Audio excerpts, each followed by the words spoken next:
আজকে আমাদের সংসার জীবনে 10 বছর হতে যাচ্ছে। 10 বছরের মাথায় আমার স্বামী এসে আমাকে বলতেছে সে নাকি দ্বিতীয় বিয়ে করবে। আপনারা কি মনে করতেছেন আমাদের সন্তান হয় নাই বিদায় কি আমার স্বামী দ্বিতীয় বিয়ে করতে চাচ্ছে?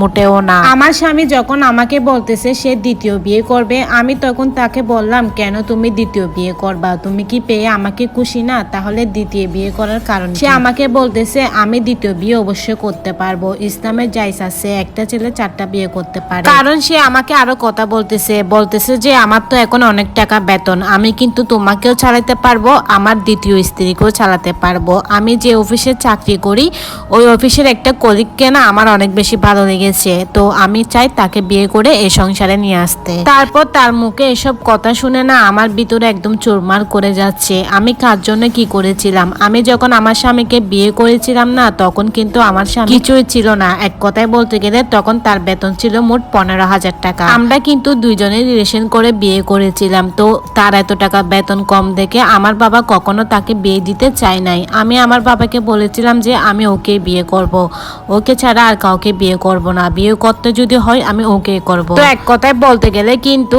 আমি আমার ফ্যামিলির বিরুদ্ধে যেয়ে আমার স্বামীকে বিয়ে করেছিলাম। আমি প্রতিটা জায়নামাজে তাহাজ্জুদের নামাজ পড়ে বা নফল নামাজ পড়ে আমি সবসময় আল্লাহকে বলতাম, হে আল্লাহ তুমি আমার স্বামীর বেতনটা বাড়াইয়ে দাও, আমার স্বামী যেন আরো বেশি টাকা ইনকাম করতে পারে। আমিও কিন্তু সব সময় রোজা রাখতাম, আল্লাহর কাছে সব সময় বলতাম, আল্লাহ তুমি আমার স্বামীর রিজিকটা বাড়াই দাও, সে যেন আরো বেশি বেশি টাকা ইনকাম করতে পারে। সব সময় কান্নাকাটি করে আল্লাহর কাছে চাইতাম। ইনশাআল্লাহ আল্লাহ আমার আশাটা পূরণ করেছে আলহামদুলিল্লাহ। কিন্তু বলতে গেলে 10টা বছর আমরা সংসার জীবনে খুবই খুশি হয়েছিলাম এবং কি খুবই শান্তিভাবে আমাদের সংসার জীবনটা পার হচ্ছে।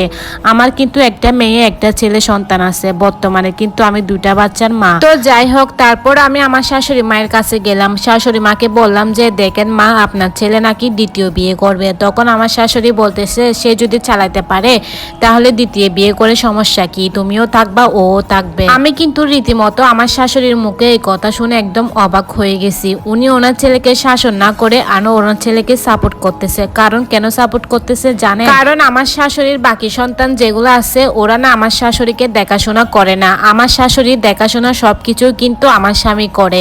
যদি আমার স্বামীকে সাপোর্ট না করে তাহলে উনি এখন যাবে কোথায়? তার জন্য কিন্তু আমার স্বামীকে উনি সাপোর্ট করতেছে দ্বিতীয় বিয়ে করার জন্য। আর হ্যাঁ, আমার স্বামীর বেতন এখন কত জানেন আপুরা? প্রায় 2 লাখের উপরে। তার জন্য কিন্তু সে বিয়ে করতে চাচ্ছে। আজকে আমি বালুসের নিচে মাথা রেখে কান্না করতেছি। আমি কার জন্য কি করলাম? এতদিন আমি কার জন্য কষ্ট করলাম? কার জন্য আল্লাহর কাছে এত কিছু চাইলাম? আল্লাহ তো আমাকে দিয়েছে, আবার কিন্তু নিয়েও যাচ্ছে কেন? তারপর আমি চিন্তা করলাম আমি যদি এভাবে কান্না করি তাহলে আমার সন্তানগুলার কি হবে? আমি যদি কান্না করি আমার ন্যায্য অধিকার আমি কখনো পাবো না। আমি আমার বাবার বাড়িতে কি মুখ দেখাবো যদি সে দ্বিতীয় বিয়ে করে নিয়ে চলে আসে? তারপর আমার স্বামী যখন রাতে বাসায় আসে তখন সে আমাকে বলতেছে তুমি ভাত বেড়ে দাও। আমি বললাম যে আমি ভাত বাড়তে পারবো না, আমি কি তোমার চাকর? তোমার মা আছে, তোমার মাকে বলো। তারপর রীতিমতো সে আমার মুখে কথা শুনে একদম অবাক হয়ে গেছে। তারপর আমার স্বামী আমার মুখে এসব কথা শুনে একদম অবাক হয়ে গেছে। সহজ সরল মেয়ের মুখে আমি এসব কথা কি শুনতেছি? তারপর আমি তাকে বললাম যে ভাত খেয়ে রুমে আসো, তোমার সাথে আমার কথা আছে। তারপর আমার স্বামী যখন রুমে আসলো তাকে আমি বললাম যে তুমি দ্বিতীয় বিয়ে চাইলে তুমি করতে পারো, আমার কোনো সমস্যা নাই, কিন্তু আমার একটা শর্ত আছে, আমার সন্তানদের জন্য প্রতি মাসে 1 লাখ টাকা খরচ দিতে হবে এবং কি তুমি আর তোমার মা এই বাসা থেকে বের হয়ে যাবা, এই বাসা থেকে শুধু আমি আর আমার সন্তানই থাকবো। তারপর সে আমার মুখের দিকে তাকিয়ে হা করে তাকায় থাকছে। আমি বললাম হা করে তাকায় থাকলে হবে না, আমার ন্যায্য অধিকার আমাকে দিতে হবে। তো আলহামদুলিল্লাহ আমি কিন্তু এখন আমার 2 সন্তান নিয়ে খুবই ভালো আছি।